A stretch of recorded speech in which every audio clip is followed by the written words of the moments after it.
জন্মদাগ কি দূর করা উচিত? জন্মদাগ কি সবসময় ভালো?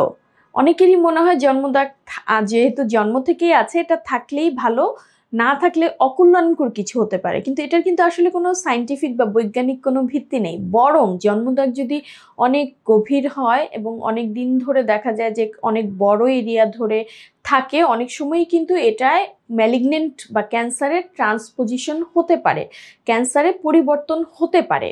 সেই ক্ষেত্রে জন্মদাগ রেখে দেয়া কোনোভাবেই কিন্তু খুব একটা কল্যাণকর কিছু না। এবং জন্মদাগ দূর করার কিন্তু অনেক পদ্ধতি আছে। সবচেয়ে ভালো পদ্ধতি যেটি, সেটি হচ্ছে অপারেশন, যেটি হয়তো কখনো কখনো আমরা সিরিয়াল এক্সিশন বা কয়েক ধাপে অপারেশন করে, অথবা পুরো জন্মদাগটি ফেলে অন্য জায়গা থেকে চামড়া দিয়ে ঢেকে, অথবা টিস্যু এক্সপান্ডারের মাধ্যমে ওই অংশটিকে ফেলে দিয়ে ভালো অংশ দিয়ে ওই অংশটিকে ঢেকে দিতে পারি।